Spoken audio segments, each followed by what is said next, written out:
Hey folks, Mr. Dell here. We are looking at solving equations with one variable. I'm taking this problem from CPM, and this is course 3, specifically chapter 5 closure, and we're doing 562 A and B. So remember, when we solve an equation, we have really 3 specific steps to get what we want, which is the variable that makes this equation true, right? I want to know what number makes that true. That's what solving an equation means, meaning finding, because I know there's a number that if I take and multiply it times 2, then subtract 1, and then take that quantity, multiply times 3, then add 7, I'm going to get negative 44. That's what that's saying. What is that number, right? I could play the guessing game and start putting in numbers and just seeing which number works, or I could go through the process of solving the equation, and I'll just write it down. The steps for solving: first is to simplify. Simplify means to get rid of parentheses, to combine like terms. So really it's distribute if that's available, and combine like terms. Okay, that's what I mean by simplify. And that happens on both sides of the equation. So simplify both sides of the equation. And that's why I draw this little equation wall, because I want to show there's 2 sides of the equation and you've got to keep things equal. Second step would be to isolate the variable term, or in this case, I'll call it the x term, because normally a variable is x. So isolate the x term. That means get that term that has the x all on one side only, and then the constants on the other side. So you have variable term on one side, constants on the other side.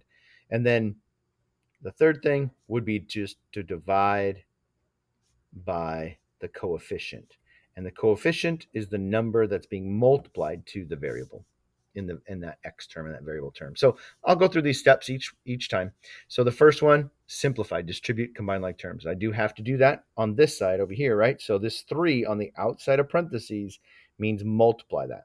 So 3 times 2x and 3 times 1, you distribute it. That's this distributive property. So it's 6x minus 3. That's what that becomes. To get rid of those parentheses, you'd multiply the 3 times 2x and 3 times 1.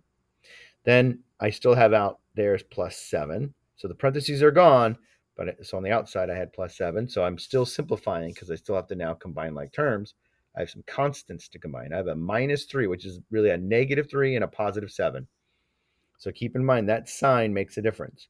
So it's x plus 4 when you combine the negative 3 and positive 7. So x plus 4 is equal to negative 44. Now isolate the x term. That means get this. This is the x term, the 6x. Get it all by itself. It's already on one side only, so all I've got to do is get rid of what's either adding or subtracting to it. In this case, adding. So I'm going to subtract 4 from both sides. Oop, there we go. So I get 6x, because why did I subtract 4? Because that makes this positive 4, negative 4 disappear, right? So I'm getting the variable term alone. And then over here, negative 44, negative 4, make it a negative 48. Then last thing is that divide by the coefficient. So that means here's the coefficient. The number that's being multiplied to the x is the coefficient. So 6 is the coefficient. So I divide by 6. And then I now have my x, my 1x, because 6 divided by 6 is 1. So the 1x is equal to negative 48 divided by 6 is negative 8. So there's your answer for part A. Part B, we'll do that a little quicker. Same steps.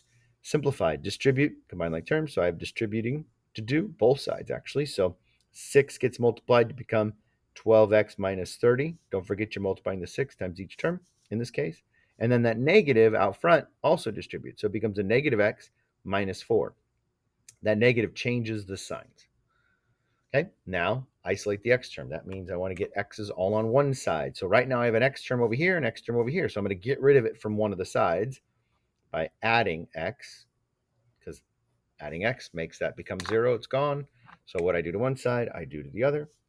Okay, so I now have 12x plus 1x, right? There's always a 1 in front of that variable. 12x and 1x makes it 13x minus 30 equals negative 4. Don't forget the sign in front makes it a negative. Then I'm still in step 2. Isolate the x term. So I'm going to add 30 to both sides. Okay, why'd I do that? Because a negative 30 and a positive 30 disappear. So you have 3x is equal to, this becomes positive 26. Now divide by the coefficient. So you divide both sides by that 13 is that coefficient. And so x equals 2.